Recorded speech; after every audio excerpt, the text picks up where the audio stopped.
नाही, असे जयंतीला सरकार किती घाबरलंय हे 15 ऑगस्टला पंतप्रधानांच्या भाषणातून दिसून आलं. ज्याचा उल्लेख तरुणांच्या संदर्भात, युवकांच्या विद्यार्थ्यांच्या संदर्भात कितीदा झाला. हे सरकार घाबरट सरकार आहे आणि त्यामुळं या तरुणांनी केलेल्या पोस्ट हे वस्तुनिष्ठ होत आहे.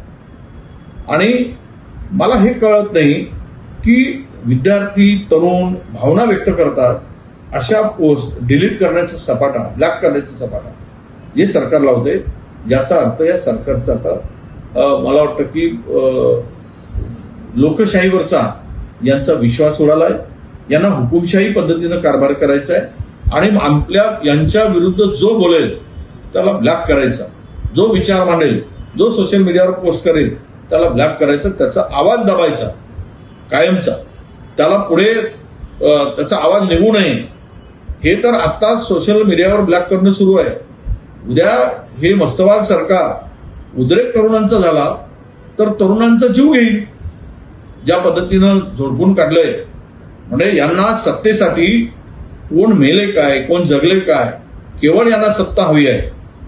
किती लोकांचं काय नुकसान होत आहे, त्यांच्या भविष्याचा यांना अजिबात भविष्याची चिंता या सरकारला नाही, हे आता दिसत आहे.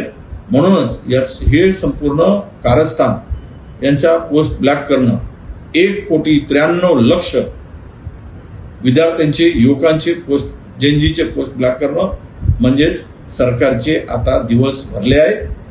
आणि हे कितीही ब्लॅक केले तरी तरुण आपला आवाज बंद करणार नाही, तो सदैव सुरू ठेवेल आणि या सरकारला खाली खिचेल, यामध्ये आता कोणाच्याही मनात शंका नाही.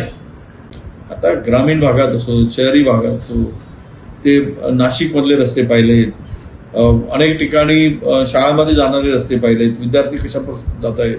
आपण परवा 3 मुलांचा नाक चावून आपल्या साप चावल्याने मृत्यू झाला, स्नेक बाईटने, आदिवासी मुलांचा. तिकडे 40 किलोमीटर जायसाठी 2 तास 2.5 तास लागत आहेत.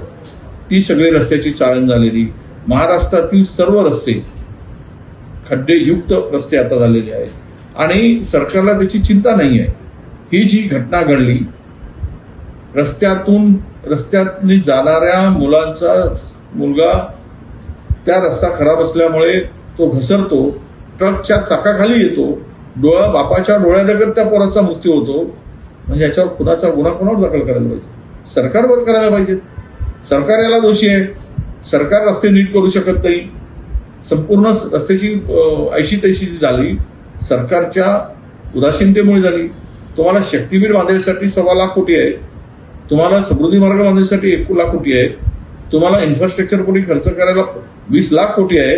आणि ग्रामीण रस्त्यातील किंवा तुम्हाला जिल्हा रस्ते आहेत, तिला इतर ग्रामीण रस्ते आहेत, अदर ग्रामीण रस्ते आहेत, जिल्हा मार्ग आहे, विहार आहेत, हे दुरुस्त करण्यासाठी पैसे नाही. आणि त्याबरोबर नॅशनल हायवे तर ची वाटच लागली, ते निकृष्ट दर्जाचंच काम आहे. स्टेट हायवेची सुद्धा तीच परिस्थिती आहे. आणि सरकार म्हणून रस्ते नीट करणं एवढं काम जर होत असेल तर या सरकारकडून काय अपेक्षा बाळगावी?